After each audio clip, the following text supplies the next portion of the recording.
We are very happy to have you here. And today's topic is a very beautiful one. It's a wonderful life, finding miracles on the way. And I'd like to hand it over to Asha ji to share with us and give us this satsang. I'm extremely happy to be here with all of you. It's such a great privilege to be able to share. I've had what I've finally noticed is a rather unusual life, with a lot of opportunity to learn about the spiritual path and to be in the company of Swami Kriyananda. And I felt from the very first time when I was with him after I moved into the ashram that I was witnessing something that would over time prove to be extremely important, not just to me, but really to the whole world. Not soon, perhaps, but eventually. And I also was very clear about the fact that it wasn't just for me. I don't really know how I knew that. There were many things about my spiritual life which I think others of you can identify with if enough time has passed, where when I look back on it, my mind was completely confused. It was just running in 100 different circles with a million different goofy ideas, and I was always scrambling around trying to figure out what to do. I was a functioning person, so it was more the way it felt on the inside, perhaps, although it looked like that on the outside too. There's enough people who knew me when who will testify to that. But there was also something that was absolutely without hesitation and question, which was my tie to Swami Kriyananda, and through him to Master, and through all of them to the search for truth. From childhood, I had wanted to help people. It's a natural thing. If you have a soft heart, you want to be useful. But I was so frustrated because I couldn't find anything that was strong enough that I could commit myself to sharing. So when I found self-realization principles through Vivekananda, and then I met Swami Kriyananda, and I was and have remained all these years absolutely overjoyed. And how I lucked into it, I have no idea, but I did. And so for me to be able, it's a karmic debt, it's a very real karmic debt, because Swamiji was so generous with us, generous in the sense that he had only one purpose in his life, which was to share with as many, to all who would receive it, what he'd learned from Master, from his Guru. And then he just poured it into us as much as we could receive. And so it's like I drank it up. Greedily is the only word I can think of. So I feel like I have the obligation to pass it on. That's just the way we are. So even though some of you express enthusiasm for being here with us together, it's only a part of it because I am so honored to be with people who really care about what I care about. That you've actually, come here to listen. It just makes me feel so happy. I feel like it's a great big hole of gratitude that I have to keep pouring thoughts into. And the topic today, which is actually based on, they gave me 4 topics or 3 topics based on books. And this was the one that we're talking about today, which we called Loved and Protected, Stories of Miracles and Answered Prayers. So I want to give you a little context for this.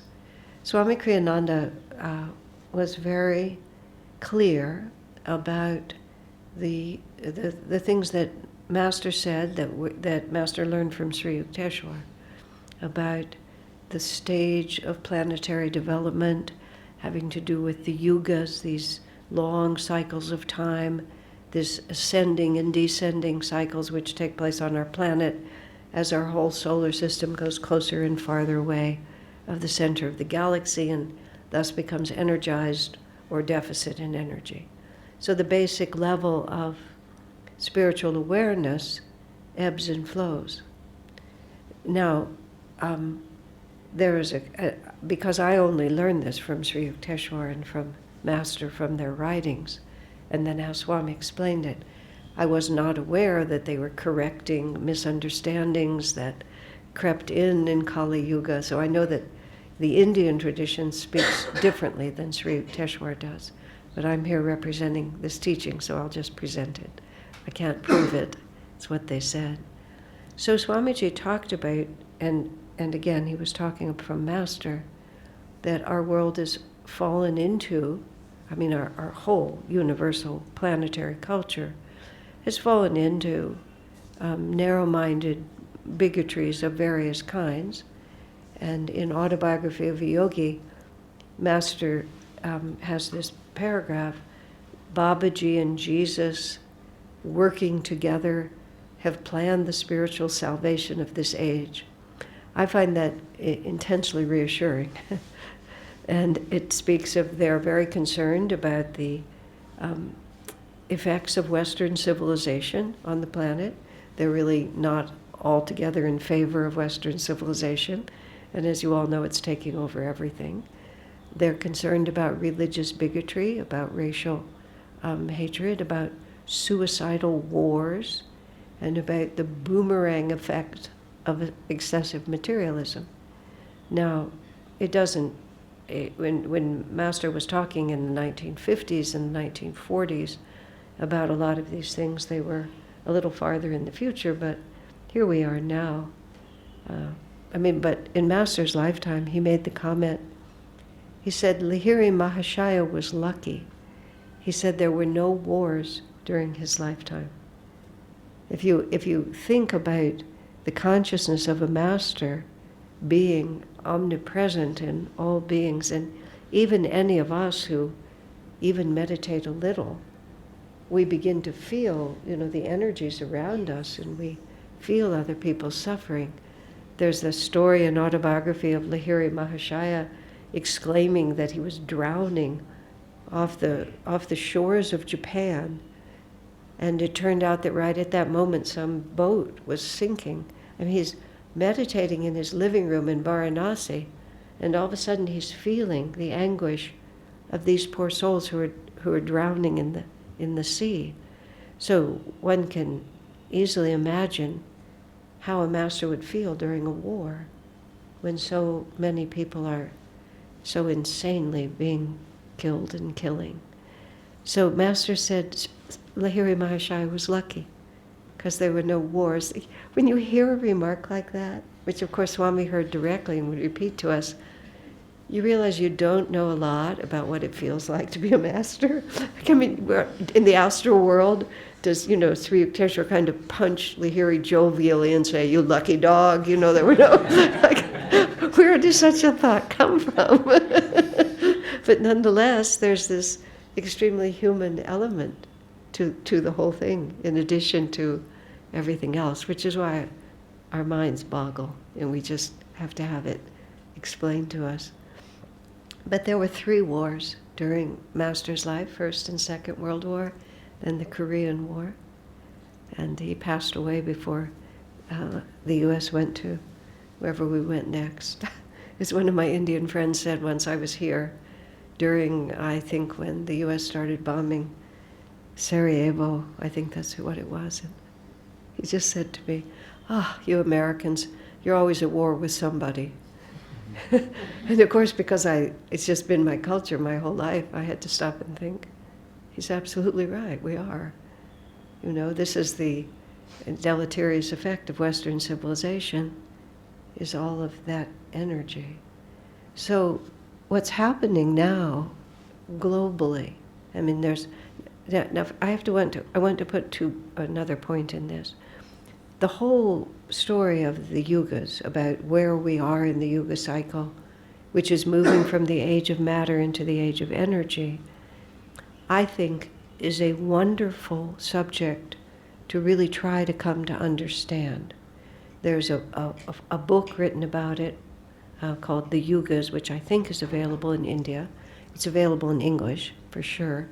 And it just explains this whole thing. And it may seem a bit larger, but all of us struggle with the state of the world now, because it's not a placid time.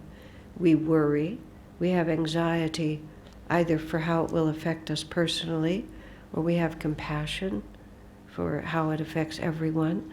I was in Delhi for about 10 days. I know Delhi is cold in January. Everybody told me. I've been here in January, but nonetheless, I didn't really quite prepare properly. So I spent the whole time basically wearing everything that was in my suitcase, the whole time.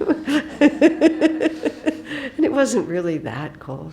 But I kept thinking of the people in the Ukraine, and they're really cold. I was just mildly inconvenienced. We can't help but be concerned.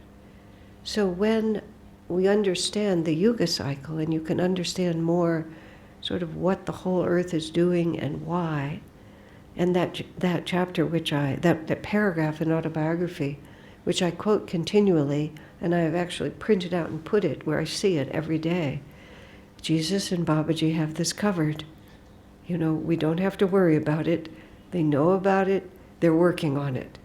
And they're much more qualified than I.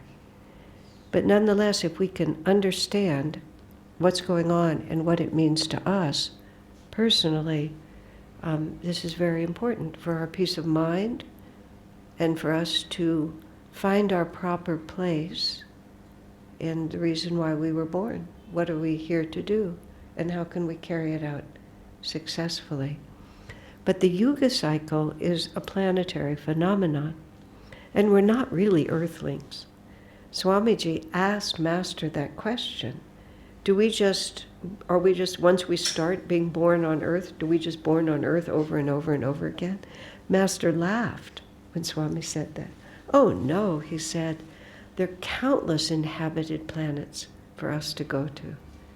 Oh, that answers that simple question. Are we alone in the universe? No, Master said, of course not. And the Yuga cycle has to do with astronomy. It has to do with where our solar system is in relation to the center of our galaxy.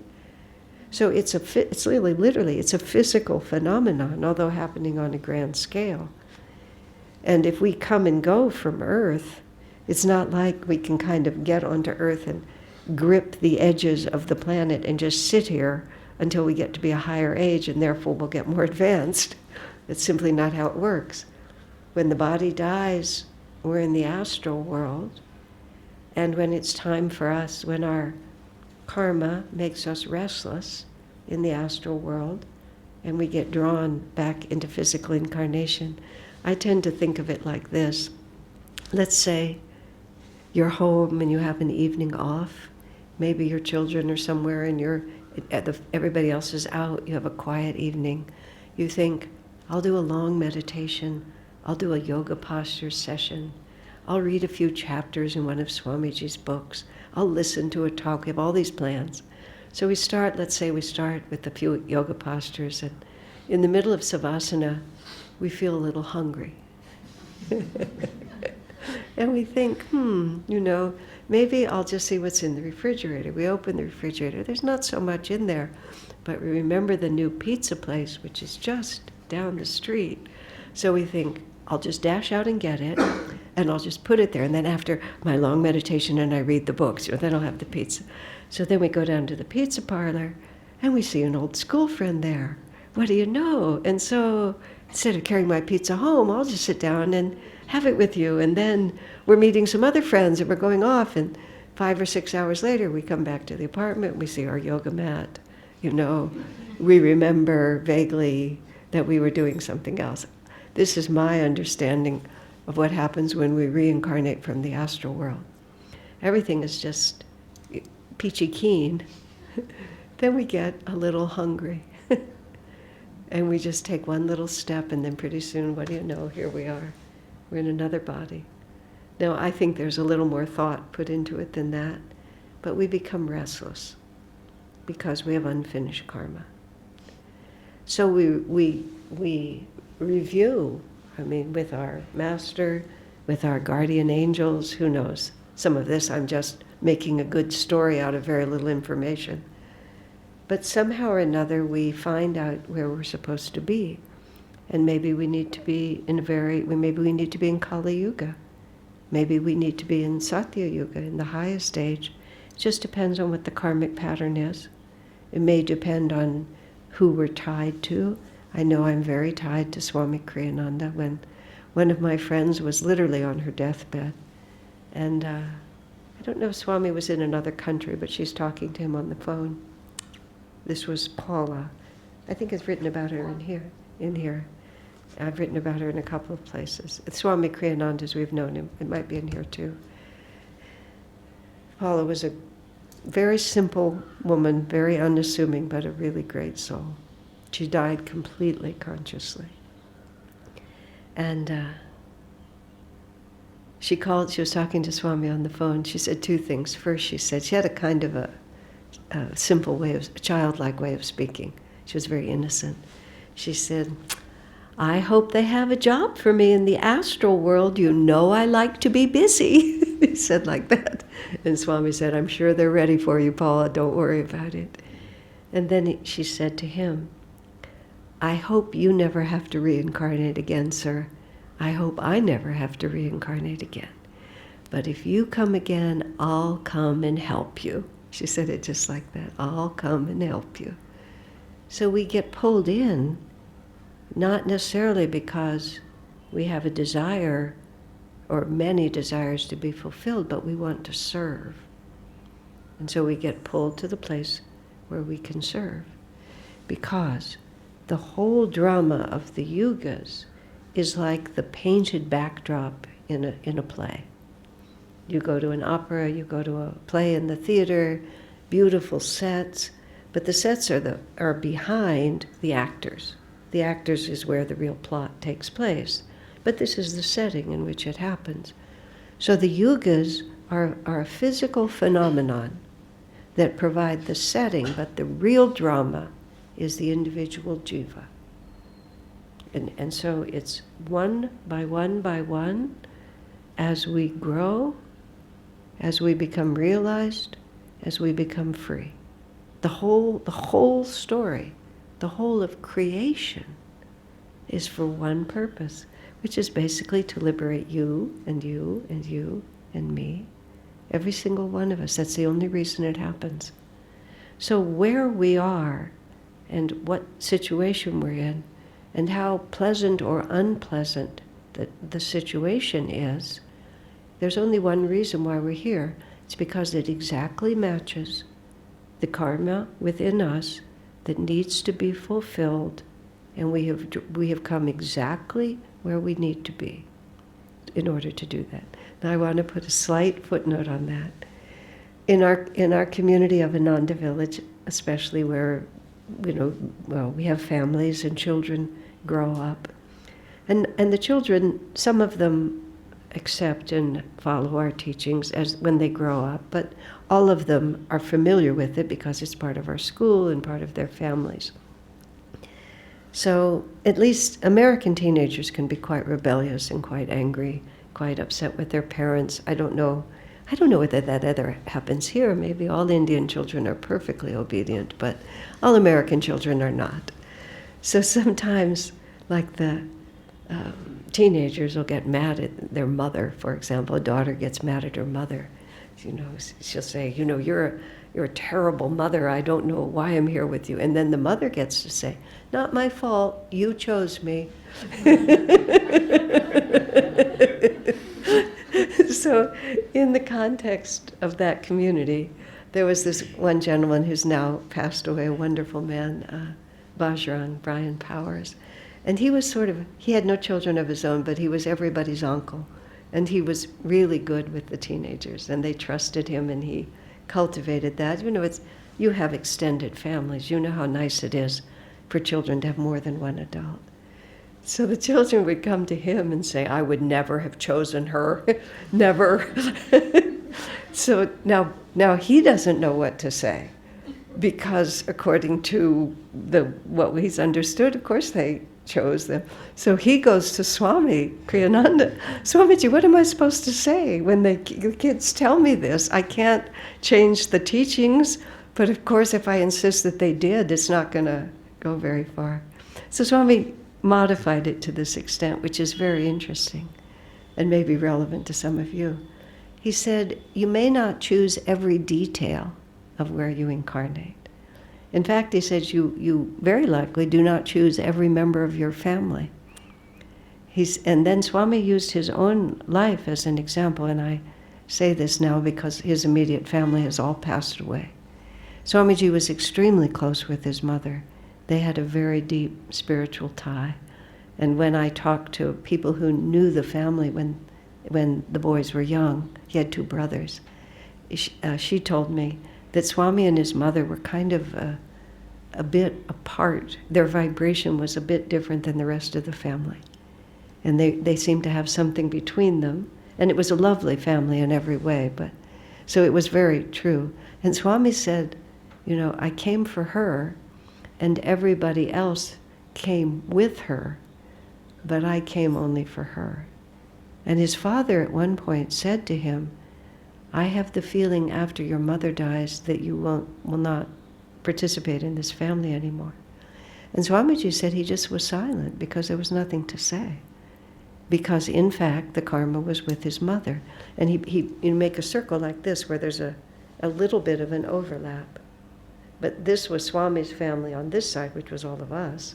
And his father actually included some of us in his will, because Swami had never had biological children, but he began to see that Swami had children. And he thought his father was very fair. He thought it was only fair that the inheritance should also... that was if Swami died before his father did. Then because that didn't happen, it never happened. But then you have his mother, who had a wonderful relationship with her husband, and was very close to 2 more sons, but this is how it went. So Swamiji explained that to Brian, that there would be a reason, a chosen reason why they came, but not necessarily every detail of why you're here. However, here we are, and we came because it matches our karma, and that there's something for us to learn or something for us to give. It's not always that we have something we don't know. Sometimes it's just something we came to give, which is why I said to Swami once, sir, the next time, could we come higher in the yuga cycle? Because I find this early Dwapara very depressing. But what is happening in the world right now is, as we move closer to the galactic center, tremendous energy is coming into this planet. Everywhere I am in India, I started to India the first time in 1986. And India was still closed to foreign corporations at that point, which gives you an idea of where we were. Within a couple of years, because I was bringing American tourists here on a regular basis, spiritual tourists, devotees.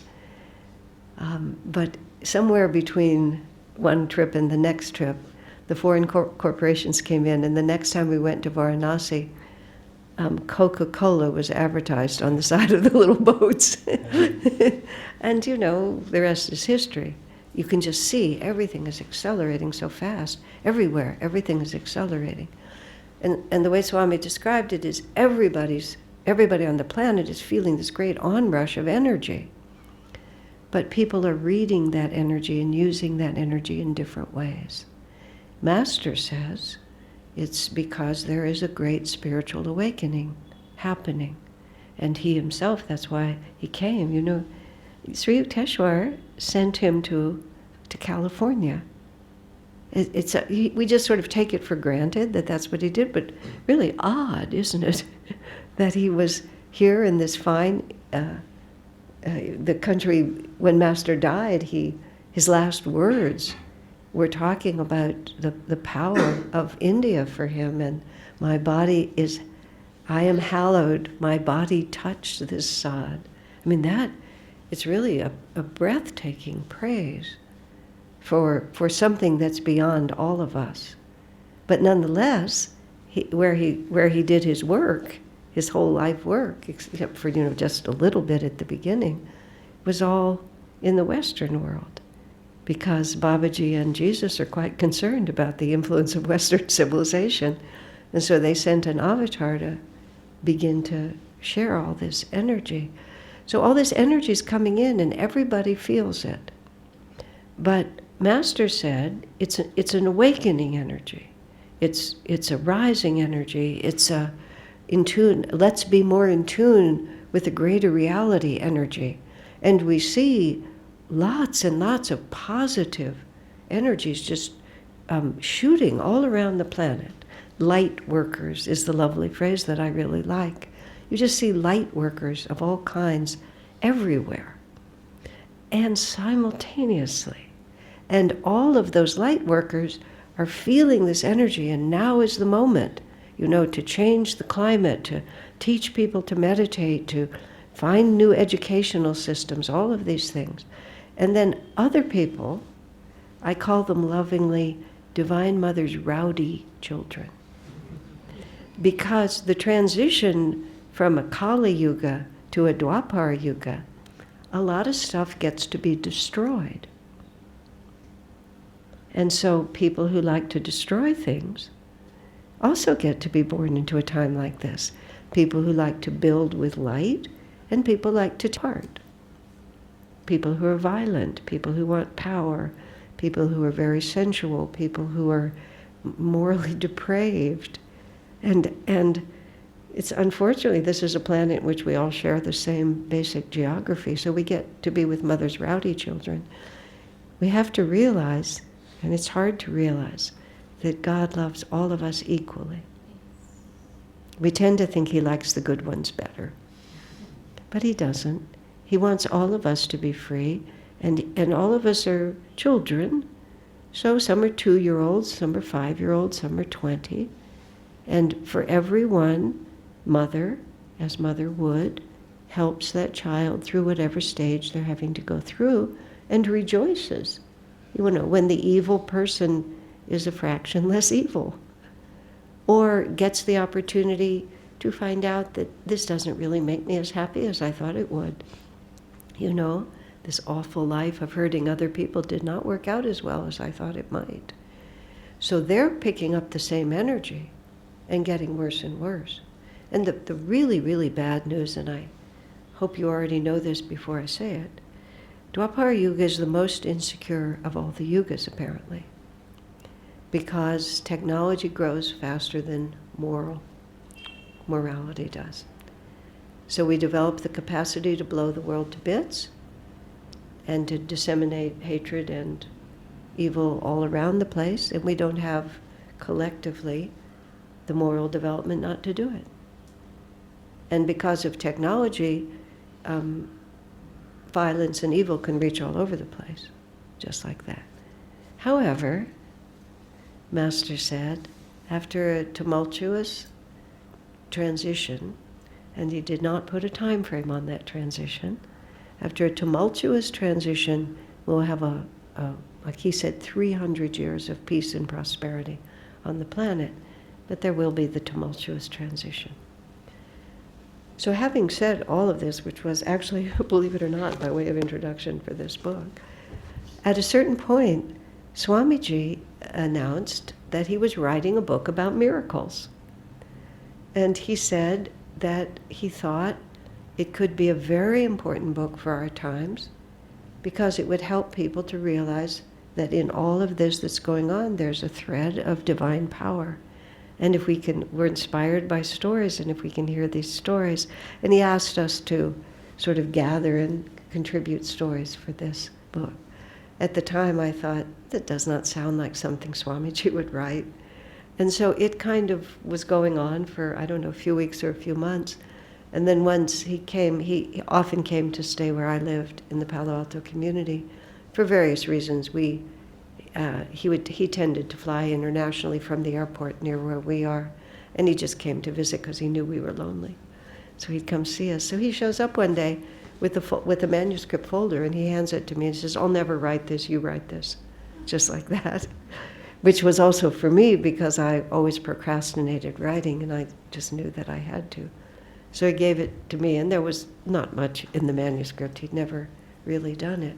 But he continued to emphasize repeatedly that it was very, very important for us to begin, for the world, for us to begin to recognize, to appreciate and to communicate, those of us who understand that there's a higher power and a greater reality moving into this world, that it was vitally important that we embrace and articulate and make available to others this simple fact. So he asked me to do it, and of course I had to. And what was so interesting to me is I've always been a very practical person about the spiritual path.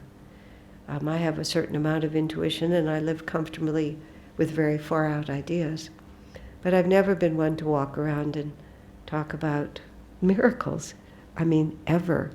There's not one story in here that is from me, because I just don't have any. That sort of thing just doesn't happen to me.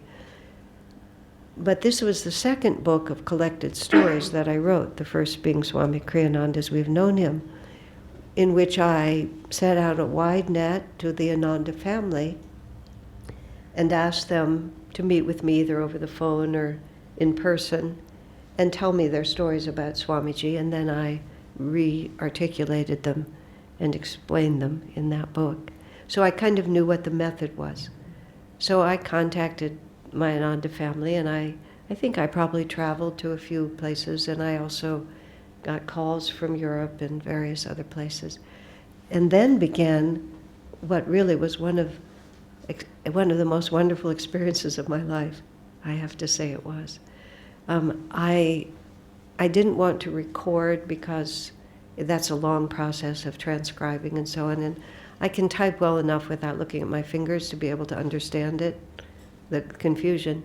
So I can just sit with the computer on my lap, type enough to get the story, and not break eye contact with someone. So I met lots of different friends, almost all from Ananda, part of our spiritual family, but not all. And then they would sit and talk to me about how God had intervened in their lives, often saving their life, or doing something that was completely inexplicable by any human standard. Not merely some nifty coincidence or some sudden convenience, but that there was no way that ordinary life could explain it. And what happened for me, I'm going to just digress for just a minute here. One of the fun things about the COVID where we were was that people were very conscientious about masks. In the Palo Alto community, the leader of the community is a medical doctor. And we were very obedient. So we just did what we were told. So we had masks. And so sometimes, lots of times, sitting outside mostly, you would have conversation with someone where they were covered and all you could see was their eyes. And I'm an extremely visually oriented person. I notice people's clothes. I notice their faces. Not in a bad way. I just can't turn it off. So I don't judge. I just observe. And so I would have sometimes long conversations with people where there was no face, there was nothing I could see except just their eyes. And I had some wonderful experiences because the eyes are the windows to the soul. And I realized how much I was thinking about faces and teeth and mouth, and expressions, all of which contributes to understanding a person, but the energy of the eyes is really the only thing there is. Just one more story, this is in the other book. This couple in our community who were very oddly matched, after a period of time, unfortunately, the marriage just didn't hold. And so we heard that they were going to separate, and I was at the dinner table with Swamiji, and I commented about an unusual experience I'd had when I happened to go shopping with the wife. She was a friend of mine. They were all friends of mine. And we went shopping, and we were looking, maybe we were buying her husband a present, I'm not sure. But I pulled a shirt off the rack, and I said, this would be lovely for your husband. It's the same color as his eyes. It was this sort of turquoisey blue. And he had these big blue eyes. She said, Is it? Is it the color of his eyes? Yeah. And so I said at the dinner table, no wonder they're getting divorced. She doesn't know what color his eyes are. And it was just like so outside of my way of thinking. To this day, I don't know. Really, she really didn't know what color his eyes were. I couldn't comment because I was speechless. So we're at the table, and I just say this like a self-evident thing. A few other people at the table, everybody expresses, sympathy, but incredulity also. Then, and when you were with Swami for a while, you began to be very sensitive to nuances of his energy. And we were all just commenting, and I could feel he'd dropped out of the conversation. His energy had just gone somewhere else. And so I turned to him to just sort of see what was happening. And he said, I never notice what color people's eyes are. He said, I don't look at their eyes, I look into their eyes. Because that's where the soul. And then he referenced Seva, who was one of the earliest members of Ananda. He knew her before Ananda started. She and Jyotish were with Swami in San Francisco. Seva worked with him, saw him virtually every day. He just, she and Jyotish were his right and left hands in the path. You see their pictures. One of Seva's characteristics is these big, beautiful brown eyes. He said, I don't know what color people's eyes are. He said, Seva, I've worked with her for years. I don't know what color her eyes are. She was sitting next to him. He looked at her and he sort of peered at her, like he'd never seen her before. And then he says, oh, they're brown, like that. Wow. Just like you sort of think, this is what I was saying about, we kind of think we know a little bit about what this consciousness is like. Imagine knowing her as long as he had, working with her as much as she had, and he really didn't know, because he just never saw her that way. So when I was talking to people and all you had were their eyes, I just began to realize how often I missed the point, and we get lost in all the trivialities of it, but we don't really know the essence of it. In that same way, just to go back to Swami for a moment, Swami was 22 years older than I. I was 22, he was 44 when we met, and you might be able to do the math and realize he was always 22 years older than I. And he was decades on the path and a disciple of Master when I met him. And so to say that I was an inexperienced but highly opinionated young person would not surprise anyone. And time passed, and not suddenly, but time passed. I had responsibilities for a community, and I was often talking to people who were 22 years younger than me or more.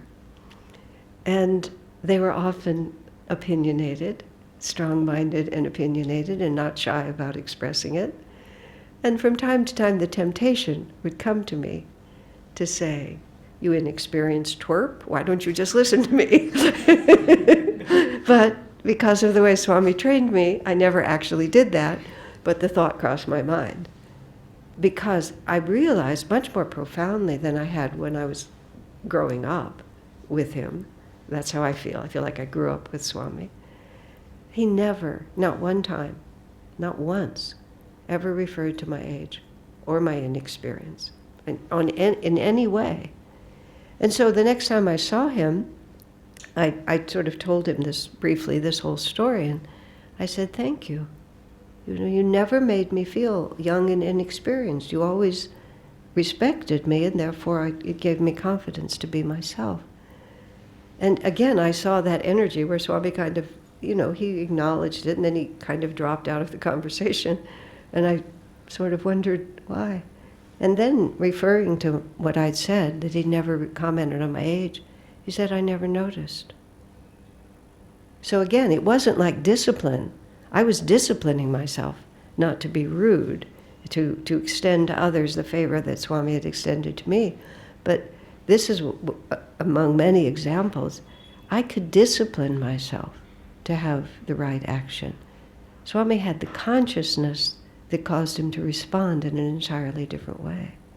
And of course, that's what we're trying to come to is that this isn't just an idea, but this is who I actually am. So when people were just their eyes, during that I began to tune in much more deeply in a way I never had, even though of course I tried, but in a way, much more deeply in a way that I never had, to what it would be like to just see the spirit coming through the eyes. About age, Swami said, age, physical age, is the most trivial definition of a person. Just, what does it mean? You're 6 years old, but you could have been a great master in the last lifetime, and you could be 80 and be completely without any wisdom at all. It's just, age doesn't mean anything. It's just the body we wear. So there I am talking to people, and they're not wearing masks because this was years ago, and they're just looking at me, trusting me, and they're sometimes telling me something they've never told anyone. And I talked to, they were all people associated with Ananda, but even within the context of Ananda, some people have had a hard time and have struggled. Others have, sailed through, but karma is karma, and you become a disciple, it makes it more meaningful and easier to go through your karma, but it doesn't erase it. So some of the faces I was looking at were time-worn and weary. But when they would talk about these experiences, you would just see that everybody was Divine Mother's child. It's just, you could see it wasn't a question of how well they did their kriyas, or even if they did their kriyas. It was everybody is Divine Mother's child. And when the moment is right and the karma is there, she just reaches down and takes care of you. And I wrote Swamiji afterwards, thank you so much for asking me to write this book, because it just completely changed me. Not that I didn't know, but it wasn't the way I usually thought. And I was just amazed how many times God just simply intervenes. And some of them are quite spectacular, a speeding car coming right at a person, and suddenly they're standing on the side of the road. And there's no footprints from where they were standing to being on the side of the road. Just being rescued at the last second from who knows what. Visions of, one story in here is this couple that was up on a high snow pass, and they were camping, and a blizzard came, and they had to find their way down, and there were footprints in the snow that took them right to the edge of the snow, and no one had come by. They were right on the trail. No one had come by. But when they came out, there were footprints on the snow. And for reasons that they explain, they were quite sure it was Babaji. Another man out in the desert, and he was actually dying from heat stroke. And he kept seeing this young man just out in the rock. It was like 120 out in the desert. And he was completely unprotected from the sun, and all he kept thinking was, I should go tell him to put on a hat, like that. And he was with his wife, and it wasn't until they were completely safe and down and out that they somehow both realized they'd been looking at Babaji. And they just knew it. It wasn't like, there was no logic to it. And he'd just been there. Those are 2 or 3. But I also started thinking, because I was asked when I was in Delhi, a woman was asking about intuition and about knowing things intuitively. And once again, my mind goes blank, because I just don't live a life of phenomenon. I think everything about my life is phenomenal, but I have no incidents. The fact that I found this path, the fact that I was bright enough to know what I had, and that I had the courage to take it, that to me is a miracle, and everything else is extra. That's enough. But my friend and I were talking after this woman asked about intuition, and we were just talking about how many times things just come out right. And specifically, I'll give you a specific example. All of you know Daya and Keshava, who live in Delhi. Daya's Daya actually started her spiritual life in Palo Alto. She came to our temple, was the beginning. And her mother lives just a few miles from our community. So she has to come back often. And her mother's, Daya's stepfather, her mother's husband of some 40 years, they're getting elderly, like her mother's 88, I think, now.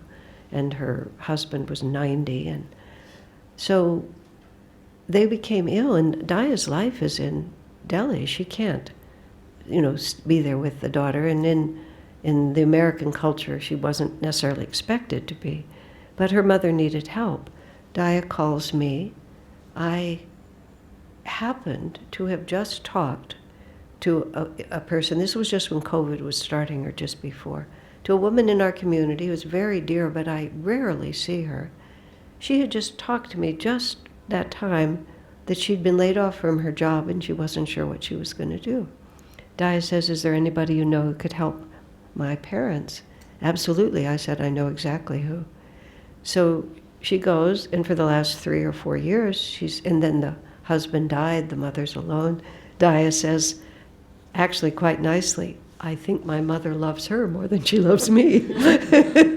But that's perfectly fine, because she's totally devoted. How did it happen that I talked to her? How did it happen that it was right at that moment that the need was there, that she happened to call me? I myself had a dilemma with my brother, who became quite unwell. Some of you who follow my life know that that was true. And it was just a total, I just didn't know what I was going to do with it. I called my friend he lives some hours from me. I called the closest Ananda center, 10 minutes from where my brother lives, an absolutely wonderful woman. And her job is she takes care of elders. She loves taking care of elders. My brother's not an easy character. She found him extremely interesting, So it's just like, where does all that come from? All the time in our lives, all the time, the patterns are just flowing, and we just don't know it because we're not paying attention. It's really as simple as that. Here's a completely trivial example. I wanted to get some new blue clothes made because for no reason at all, except that when I was in Europe, I became, what was the word? Terminally bored with the wardrobe that I had. I was having a case of terminal boredom with my clothes. So I came to India, but if you have a sample, the tailor can do it easier. So I opened Daya's closet. In the front of Daya's closet are 3 garments that she never wears because they were my size, not hers. They were given to her by some member of the congregation. She's never even put them on. They just hang in her closet. They've been there for like a year and a half, and she vaguely wondered why she didn't give them away. Perfect for me. Absolutely perfect. Totally trivial. I would never put it in the miracles book. But why? Why did someone give those to her? Why did she keep them in her closet? It's just Divine Mother is weaving through our lives all the time. And sometimes she weaves through our lives by blocking what we want. It's not like the only way God shows love for us is to fulfill our desires. Sometimes God thwarts our desires, and we discover something completely different. I'm going to just speak a few more minutes, then I'll open for questions. I first came to India in 1986, as I mentioned. We actually were trying to find businesses because we were always looking for ways to follow our path, serve the teachings, but also make money so we could all live and publish books and so on.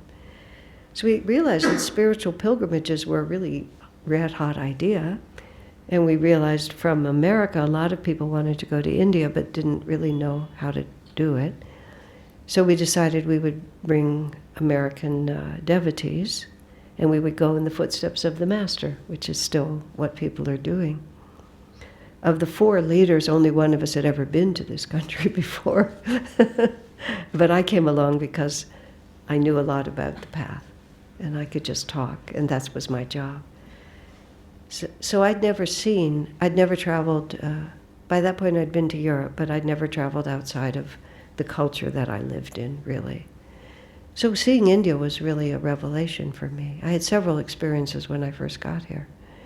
One was I just saw, crowded circumstances and impoverished people. You see more, life is more vivid. In California, everything's behind closed doors and very tidy. Less so now. It's breaking down there too, but my first thought when I looked out the window was, we have all the technology and all the money in the world to make Earth a paradise. We just don't want to, collectively. There's no obstacle to it. The only problem is the human heart.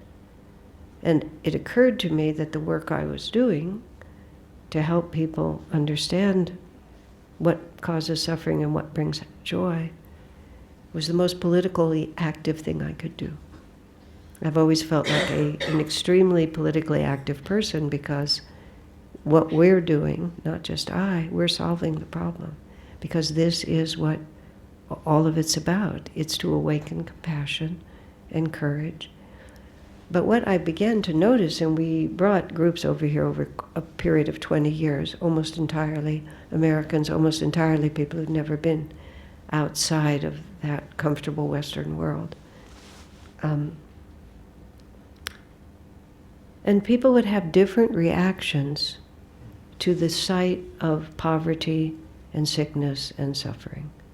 And we stayed in the Oberoi Grand Hotel in Calcutta. There was basically only 2 levels of hotels, and one was where Indians felt very comfortable, and one was where Americans felt comfortable. But I remember being on the high floor of that hotel, and there was a family living on the sidewalk, and I was there for 5 days, and they were there for 5 days. And I would stand in my incredibly luxurious, way more luxury than I'd ever seen in my life, and I would watch their life. And people had very different reactions to human struggle or human suffering. And after a while, because it was sort of my job to keep people happy, I began to understand that there was a pattern. And this is what I believe still to be true. Those people who, through their own life experience or from innate wisdom from other lives, understood that suffering is a gift that allows us to learn something that we couldn't learn in any other way. And therefore, even though it's a tremendous challenge, in the end, it's liberating. And therefore, why would I resist it? I might not like it, but why would I resist it?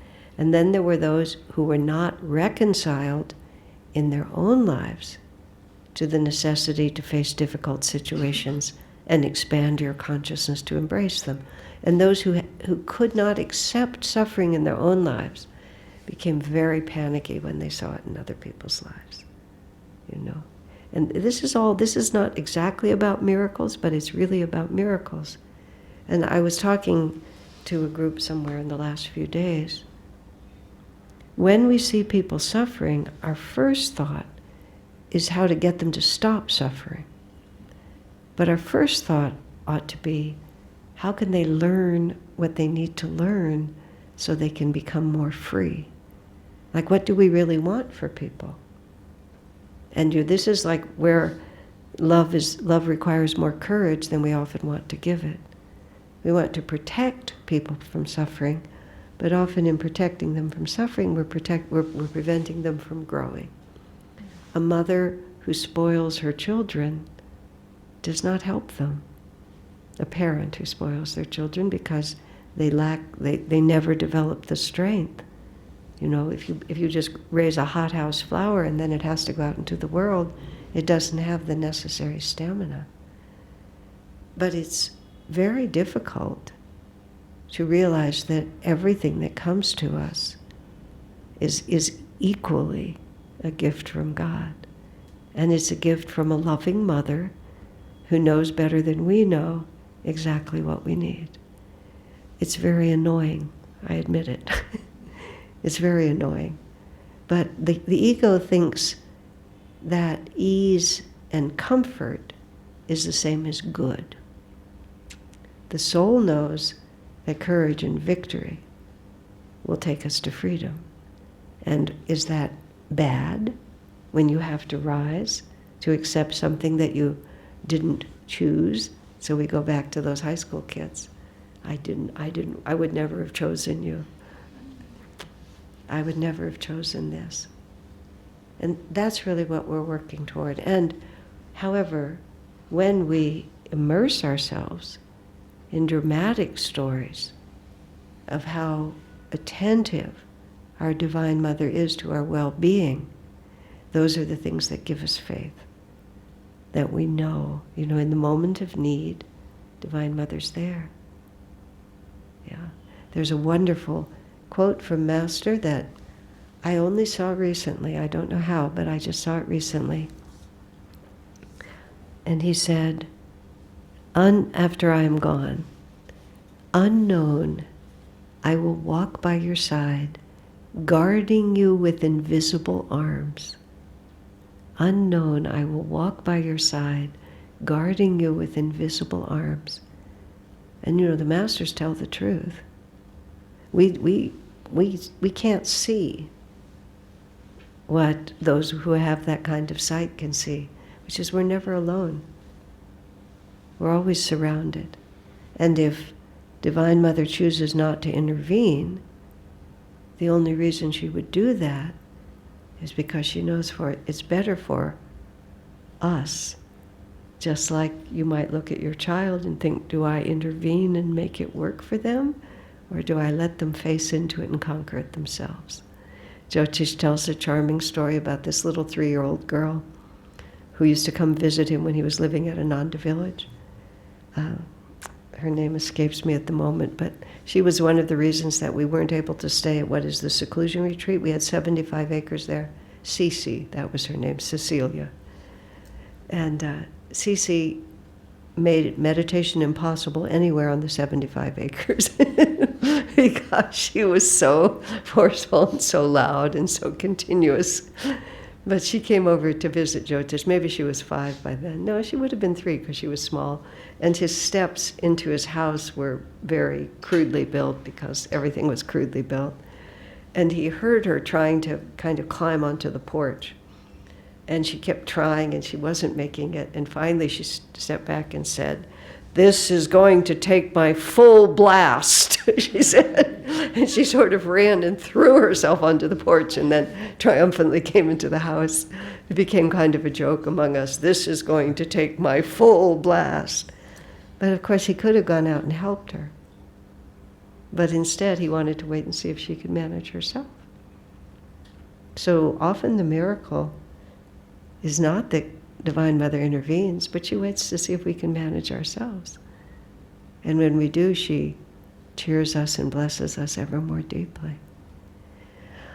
All we have to do is remember. That's all. Okay. Thank you, Asha ji. Friends, we'd like to invite now some questions and before we move to book signing. And of course, those of our friends who are online, please do unmute yourself to ask, or you can write it down in the chat. But nothing's stopping us from asking here now. Do you have any thoughts or comments? Or it doesn't have to be directly related to what I said. Just we can have a little more informal conversation. So I can hear your voices too.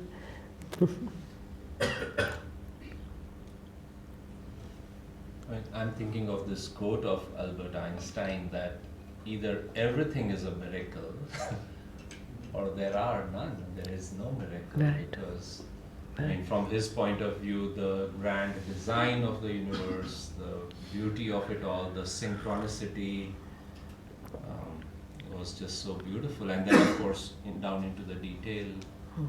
I think so, like Swami says, all of us, he said, we can see life right from where we are and it becomes quite real. But I think we're all sitting over here, we could testify how the book came to us, how the teachings came in more, perhaps you might say dramatic ways, perhaps it was a dream, a vision sometimes.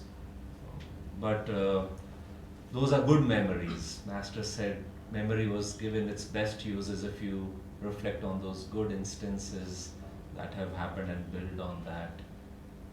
I think in these times we could, as you said, Asha, serve in a great deal just by emanating that faith, that protection that Master is offering each one of us, and offer that magnetism to others to live in that faith. It's very true. Master said that difficult times would come. I actually have an expansion on this, but those who love God will be protected, is what he said, because the purpose of the confusing times is to bring people to God. It's to break the hypnosis that we're under right now of materialism being the way to happiness. So those who are already attuned to the divine will not have to be pushed as hard to come to that realization. I often think of it just in terms of suffering, and it's lovely if we run forward because the light's in front of us. But if we don't run forward toward the light, then we catch fire from the back. And we run from the fire toward the light. But it's nice if we're just moving toward the light. If we're already thinking in terms of everything is a gift, and what am I supposed to learn, and how can I grow, and how can I become more free, we don't have to be pushed so hard to turn in that direction. But recently, interestingly, because I've contemplated that we'll be protected, I think, what does that mean? Protected from what and to what degree? And Swamiji actually wrote about it. I can't even remember where, but I was reading something just recently. And he was speculating just as I was, what could that mean? Because it can't mean that we'll never die, because of course we'll die. And it can't mean that none of us will have the karma not to die in difficult situations. So Swami simply and obviously was saying what that means is that that we won't be alone. And I don't mean that our mother, our father, our children will be with us, but we will feel that we are being taken. But our consciousness in a moment of stress will go where it's habituated to going. I asked Swami a question like that, a very complicated. If this happens, basically, should I throw my life away on a lost cause just because, out of some kind of noble sacrifice? And sometimes you should, and sometimes you shouldn't. So what he said to me is, what you're asking is, in a moment of crisis, how can you know what God wants of you?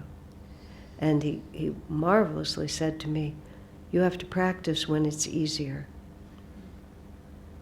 And that's just been so helpful to me. It's like, if I habitually reject the idea that Master is with me and Divine Mother is taking care of me, and even if I don't like this is happening for a good reason, if I constantly am annoyed and reject those ideas, when the stakes are higher and the issues are more intense, I won't have carved a channel in my consciousness. But if we constantly make that a groove, then when things get difficult, it'll be better. I was remembering a dream that I had. I was telling Aditya and Bhavani this. I had this dream one night where a friend of mine, it was just he and I were together, and he had the job of chopping off my head. And he had this big battle axe, like from a cartoon, like the executioner would have. And it was completely casual between us. It was time for my head to be chopped off, and he was the one who was going to chop it off. And there was kind of a little block, and I was going to put my head there, and he was going to cut it off. We were chatting. He was a nice man. He's a very good friend. And we're just there doing that. And I said, okay, well, I guess now is the time. And I literally laid my head down on the block, and I saw him picking up this. And just at that second, it crossed my mind, this is going to hurt. And I hadn't thought of it until then. And at that same moment, I remembered what I've heard Master say, and people say sometimes, when the body is going to be crushed and become useless, just before that happens, the soul pulls out. And people who have had car accidents and things, just before the point of impact, they're suddenly above. Because why should I hang out in that body if it's just going to be smashed? So all of that happened, and just as I thought that, I realized, well, this is a good exit point for me. And I pulled out of my body and I just started going, oops. And I just started going up above. All of that was just entertaining. But what happened next made me feel so good. It was just, my life was over. And in this little kind of child's voice, I sort of saw my dead body down there, and I said, "Bye-bye, Asha, bye-bye." And then I woke up, and I was so pleased that, like, even in my subconscious, it was like, okay, it's time to just let the body go. And I mean, that's of course something one works with all the time, to be free, to be detached. But I was just so happy that even in sleep, it was a semi-superconscious dream, I would call it. Even in sleep, that was where I went. And it reminded me that that's how we have to train ourselves. So that even out of dead sleep, that's what we think. We think about the miracles and the gratitude and the freedom and the protection, whatever that might mean. There's a question online. Okay. When one is going through health challenges, including anxiety, etc. Pardon me just a second. Through health challenges, I couldn't hear you after that. When one is going through Health challenges including anxiety. yeah, when one is going through health challenges, including anxiety, etc., and is on medication, how does one stay attuned to Master? Do I need to repeat that? The question is, if you're going through difficult challenges, anxiety, health challenges, and you're on medication, how do you stay attuned to Master? You know, Swamiji took medicine. He was not one who, in fact, by the end of his life, Swami was a walking pharmacy virtually. And when someone who was having very hard depression or something like that asked about taking medication, Swami said, well, it's better to take a pill than be a pill, is what he said. But it's not that he always recommended it, but he was not against it. You know, modern pharmacology and so on is very important. Here's an interesting just little sideline like that. Dr. Peter Van Houten at Ananda Village, who's a very deep devotee and has also been a practicing physician there for decades, in some context or another, Swami mentioned the fact that Master said he put the idea, the category of drugs called antihistamines, and I don't know anything about what this means. Dr. Aditya might know more. Master said he put the idea into the inventor of those drugs. Master was responsible for that. He said he inspired the person who was developing it. And then Dr. Peter commented that that was a landmark discovery in the science of a chemical medicine, that somehow or another the nature of that discovery opened doors, many other doors into many other things. And Master said he was the one who put the idea in the mind. I mean, there's a lot of different points of view about a lot of different things, but the advance of technology and the advance of medicine is all part of this moving upward into Apara Yuga, so that we're not so tortured by our physical existence. So to the actual question, you know, everybody has different kinds of challenges. And sometimes we think that karma other than our own would be easier to handle. Oops. I think you're online. Okay. You're on When Swami Kriyananda, at the 25th anniversary of Ananda, right after it, of Ananda founding, he had terrible arthritis in both hips. And he could hardly walk. And he finally went in and had those hips replaced. And when he did, the doctor said, I don't know why you weren't an invalid with what the degeneration, the arthritic degeneration. I said, Swamiji, you could have done this a long time ago. Why didn't you do this earlier? Now, of course, he was actually taking on the karma. He was doing the tapasya to make the community happen.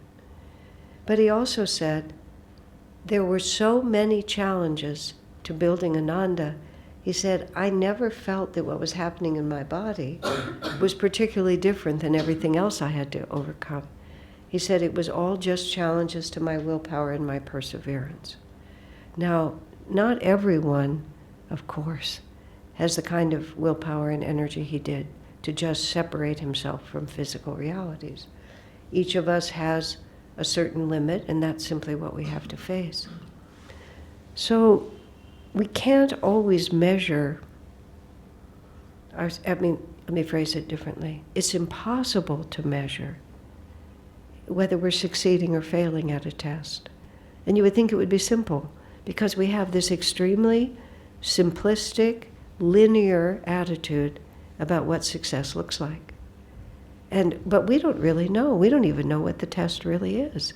We don't know how far we have to be pushed and in what direction before we're going to learn something. For a period of time, I read horrible, heroic stories of people facing terrible conditions and triumphing over them. And one story that I read, I don't do that anymore, which I'm very glad that's over, but there was this man who was, I think he was an American soldier in Vietnam. And he was a Christian man who really believed in Jesus, but he was tortured. And he just found the torture was just more than he could bear, and he just absolutely, finally just collapsed under the pressure of it.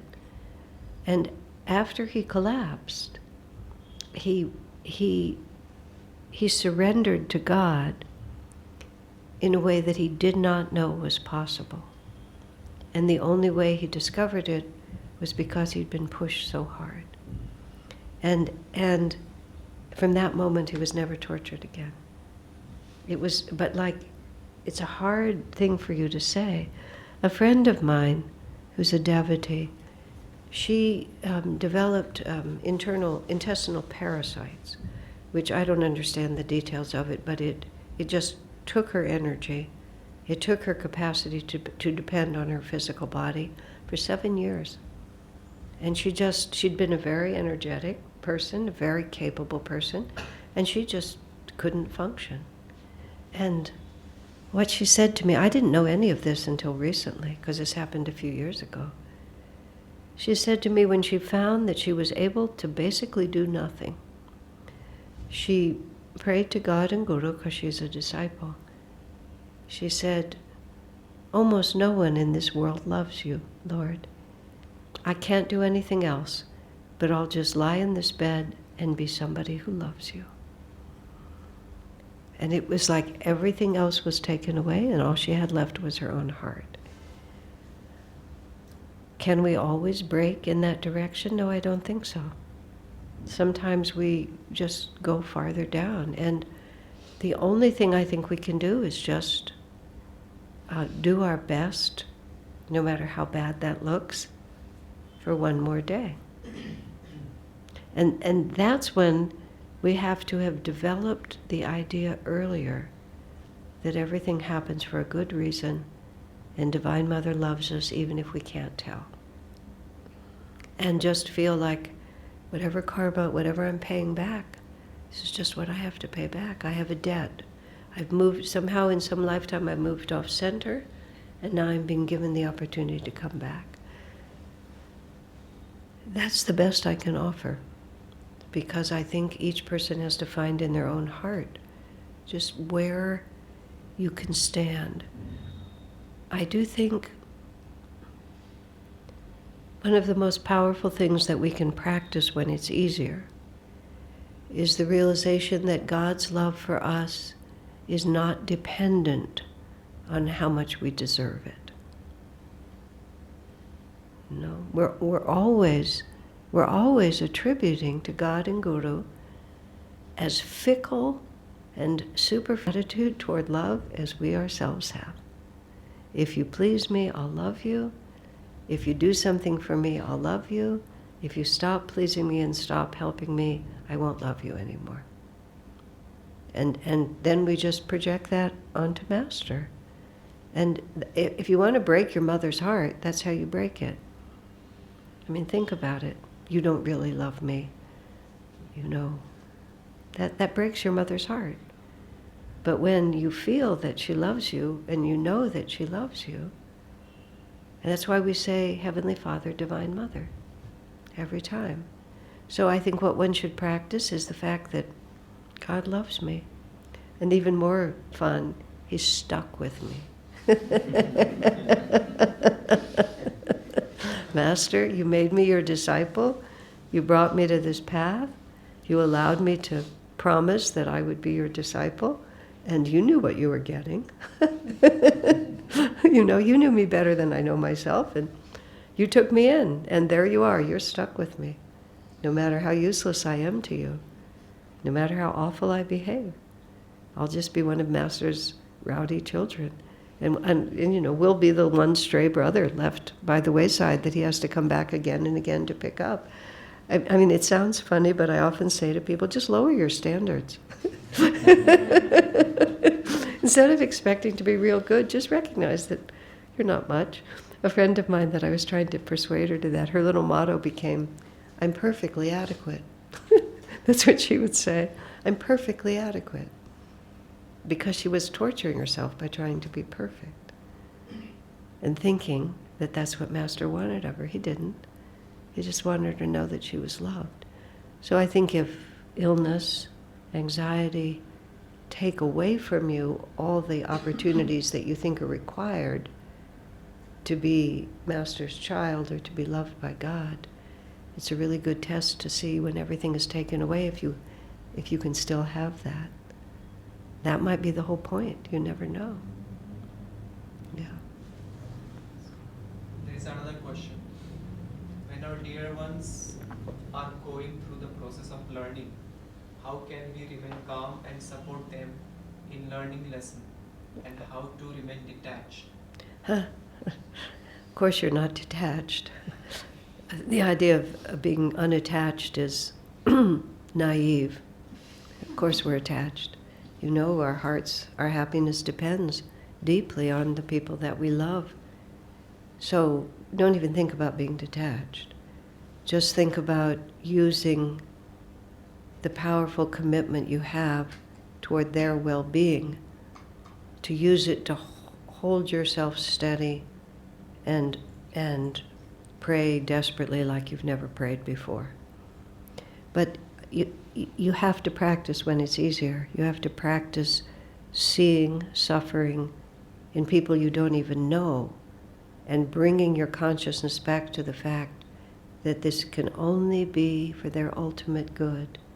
And therefore the temporary reality that they're going through is going to prove to be the biggest blessing of their lives. But you have to practice all the time so that when you're looking at someone you really care about, and you can see in their eyes and by their behavior and from their words that this is going to be a long, tough cycle. And then you ask yourself, do I want the person I love to learn and become free? Or do I want them to just have to face it again later? And this is like, we have to go so deep into these teachings and watching loved ones suffer. And I can't say there'll be a happy ending. People get themselves in trouble and they never straighten out.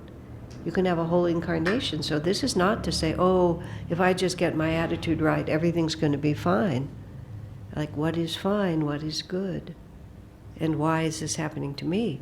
I often say to people, ask, what is this bringing out in me? Not merely what's happening to you, but what is this bringing out in me? And then we often discover how shallow our faith is. That, it's easy to have faith when the sun is shining. But when someone we love dies or is taken away from us, enters a terribly difficult period, your financial life shifts, you're betrayed by people you trusted, then we actually get to find out whether we really believe in God or whether it was just sounded good. And why would we not want to know that? When I was very upset because I thought I had overcome a certain hard karma and I realized I hadn't, and I was in the car with Swami and I was very dramatic in those days, so I'm sobbing into Kleenex, like this. And he just very calmly, kindly, but very calmly, without excessive sympathy, He said, well, you thought you were free, so you weren't putting out any energy to overcome this weakness. He said, now you know. It's just like that. So we think that we're dedicated to Master, and we make all these emotional promises, and then somebody we love hits a hard time, and we find out we don't have any faith at all. And so, like, why would we not want to know that? And how can we really help the people we love? We can only give them what we have. So again, Swami's advice to me, my advice to you, practice when it's easier. When you see a sad person on the road, practice feeling Divine Mother's presence, taking care of that person. Just train. When he would see people suffering, he would think, how much greater will be their joy when they find God, because the contrast will be all the more intense because of what they've had to go through here. Isn't that a beautiful way to turn it? So that you think not of how they're suffering, but of where they're going, where that suffering is taking them. And you know for a fact, if there was an easier way for us to learn, our loving Mother would give it to us. That's how you build your faith. So there is a last question. In offering unconditional love to God, is it okay to have expectation of feeling joy, or do we have to remove that condition also? Well, we have to be realistic. We can't just be automatons. Oh, I love you, God, and I'm happy to suffer. I mean, I will accept it, but I'm certainly not going to go out looking for it. And if you give me a choice, you know, is it up to me? I'll make a choice. But it's not up to me because I'm not smart enough to know what I need. So on one level, you have to be realistic. And you have to expect joy. You have to be positive and be joyous in our lives. At the same time, and this goes to the caste system, in the simplest form, the way Swamiji explained it to us, Vaishya, the merchant caste, I'm perfectly willing to put out energy as long as I get energy back. You know, I'll give you this wonderful handmade item, you know, but, you know, I want a good price for it, okay? You give me a good price, it's yours, you know, like this. But if you're not going to give me something back, I won't give it to you. Why would I do that? Kshatriya, which is, the archetype is a soldier. A soldier gives up everything. He's distant from his family. He goes through great austerities, physical discipline. He enters dangerous situations. He even lays down his life for an ideal, for something that he believes in. I mean, this is the archetype, not real life. So most of us are oscillating in our devotion to God between Kshatriya and Vaishya. And Kshatriya, I do it because it's the right thing to do. Vaishya says, I do it because I'll get something that I want from it. Now, of course, we wouldn't do it unless we thought it would reduce suffering and bring us happiness. Every decision we make is to reduce suffering and to bring us happiness. So, of course, you want joy from our spiritual path, but we also have to believe that this is what my Master asked me to do, this is what I feel guided to do, this is what inspires me to do, and so if it doesn't in the moment give me back, I'm going to do it just because it's right. And then when joy comes to us, that's just so nice. But if we go through a long dry spell, do we just quit because we're not getting what we want? Or do we really know that this is the right thing to do? Are we acting from conviction and principle and true intuition, or did we just make a deal? And people come to the path making a deal, and you can get away with that for a while, but that at some point you'll be challenged. And then you get to find out if you can advance, or you have good days or good years or good decades, you know, where it goes one way or another. But we're always having to move that way, move upward in principle. Discipline. Discipline is giving up what you want in the moment so that you can have what you really want. And that's actually joy. Because, and this is what holds many of us on the path, which is, what else would I do? You know, I've had too much life experience in previous lives and this one. I'm just not fooled. So whatever the hardship is of this, it is nothing compared to what life was like before I knew about this.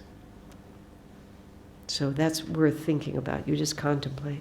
It's what Peter said when Jesus said, when all the disciples were leaving. Jesus said to Peter, "Where are you going to leave me too?" I mean, there's no tone in the Bible because it's not an audio book.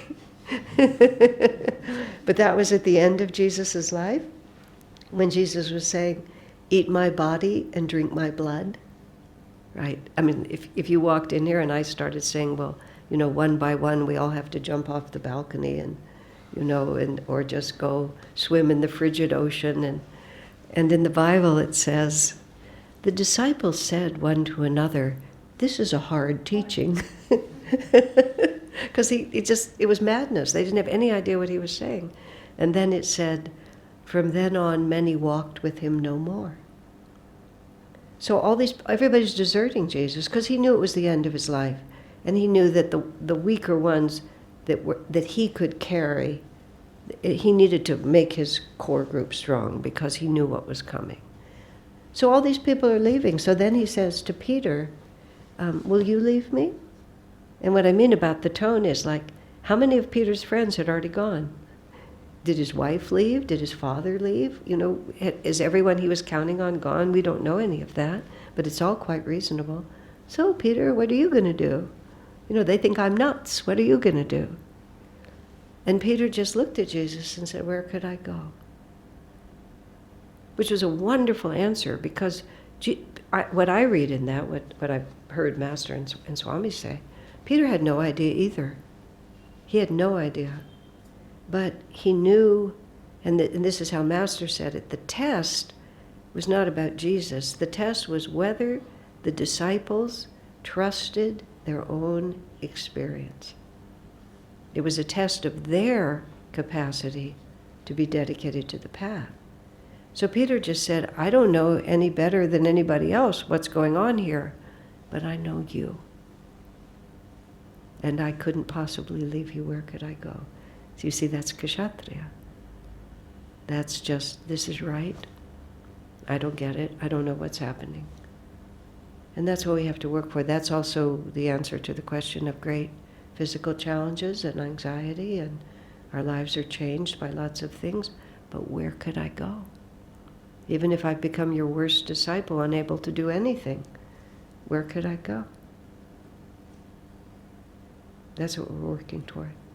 Yeah. And that's the miracle. Are there more questions?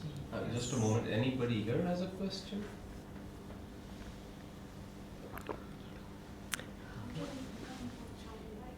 How can we become more childlike? Somebody asked me, I talked about Swamiji being childlike, and they asked me, how did he do it? He always knew that Master was working through him. He just never felt that he was the doer. He saw that great things were accomplished. He put tremendous energy into accomplishing them, I mean, overwhelming energy. But he always felt that his effort was to attune himself with Master so that Master could express himself in this world. And so nothing that came through him ever defined him. He famously said, because it was so perfectly expressed, "I never identify with Kriyananda. Kriyananda is an event for which I am responsible." You know, and think about the big weddings that happen in this country. You know, these are events. Somebody's responsible for them. And you have to put out a tremendous amount of energy to make it happen. But it's not you. And so the life that we have to live it as well as we can. But it's something that we hold in our hand that isn't me. We are just children of the Divine Mother. And we're just playing in this world with her. We've been sent by her. We're children of the Guru. Compared to the masters, What are we? We're just nothing. And so one just always has to just always watch how one feels about oneself. Just, do I think I'm important? Do I think I'm talented? Humility, though Master said, is self-honesty, which is just a brilliant definition. Because you might be extremely talented. You may have a great gift for art, for music, for writing, for public speaking, for whatever it might be. And if you're good at it, you're good at it. Why would you say that you're not? And in fact, when I said to Swami once, well, you know, I'm so arrogant, which I was. I'm so arrogant. Maybe because I do good work. Maybe I should do more mediocre work, and then I wouldn't be so arrogant. He said, I believe something like that's the stupidest idea I ever heard. He said, if your work isn't excellent, he said you should keep at it until it is.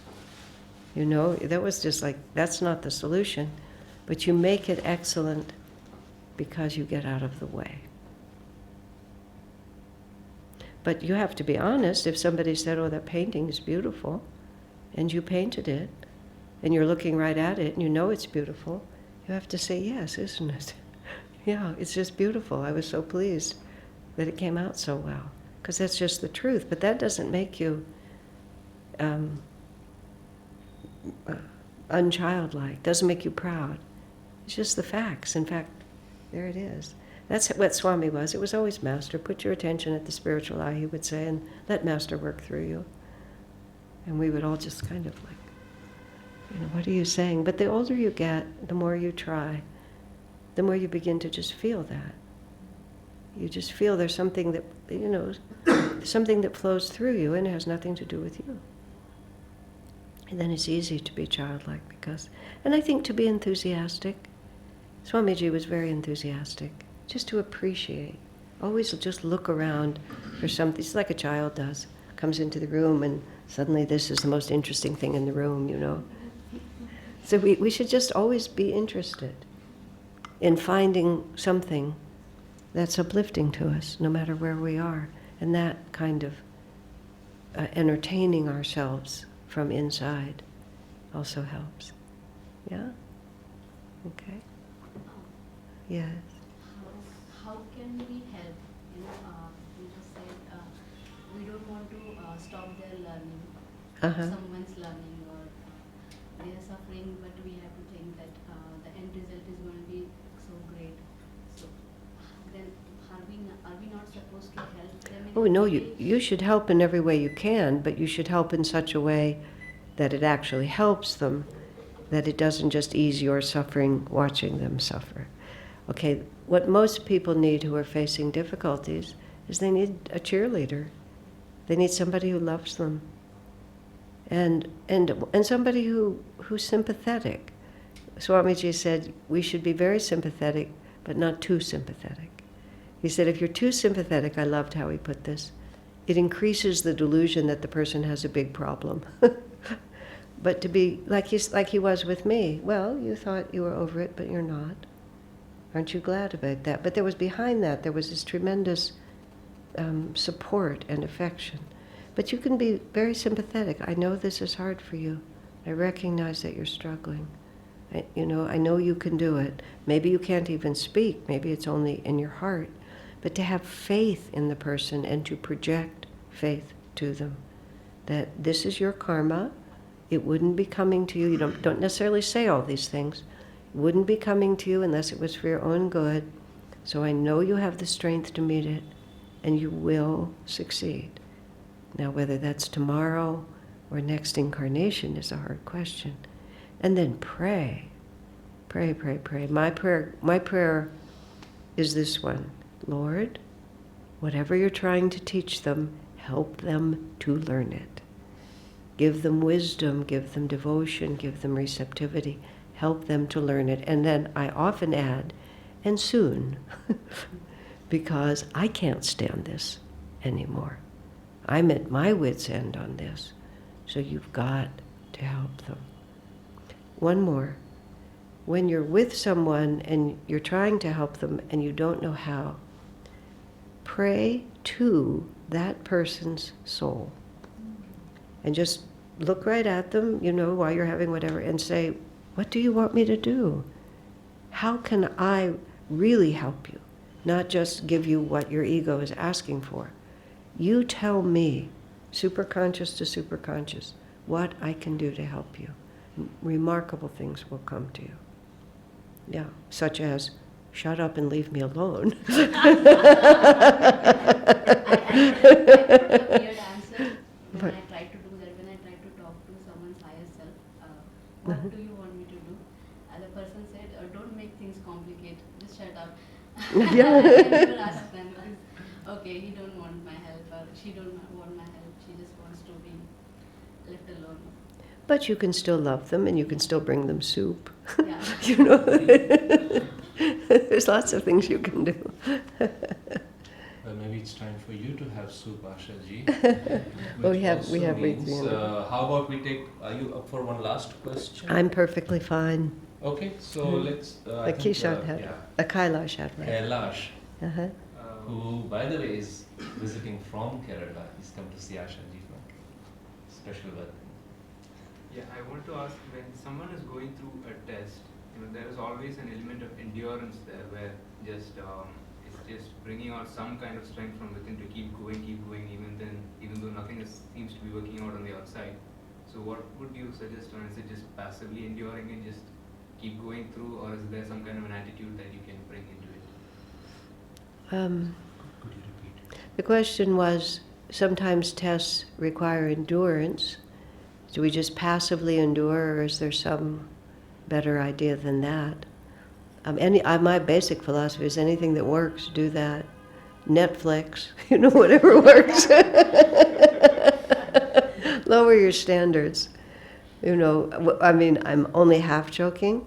What I mean is, the main thing you need to do is just get through. I've been told, and I don't know if this is a true quote from Master or not, but I've been told that he said, you don't have to get through your tests marching triumphantly to the finish line. He said, you don't even have to walk slowly.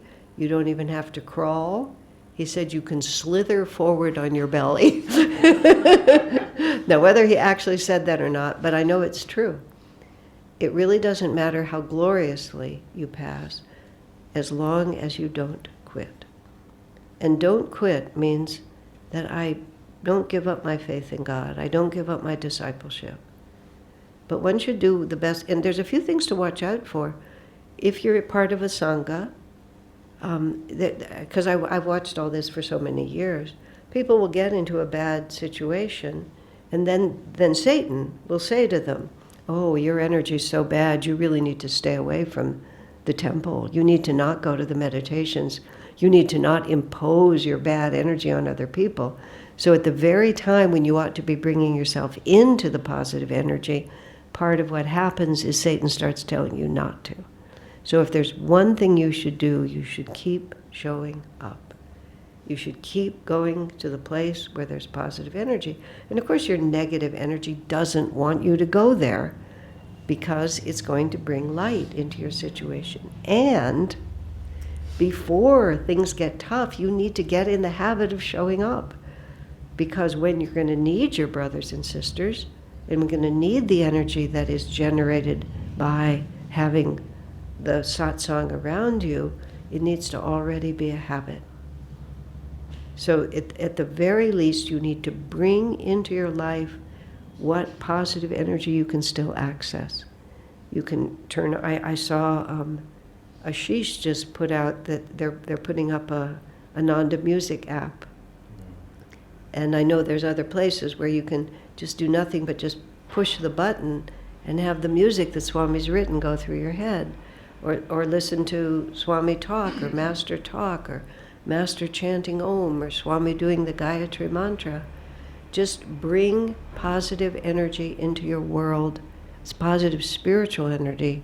Don't think somehow I have to do this by myself. That is often what the test really is to realize I don't have to do this myself. I have a whole spiritual family that'll help me. I have God-realized masters. I have the internet, which is just filled with sources. Feed yourself. Don't think that I'm just going to have to make it through. And then just every day, just start over and do whatever you can. I put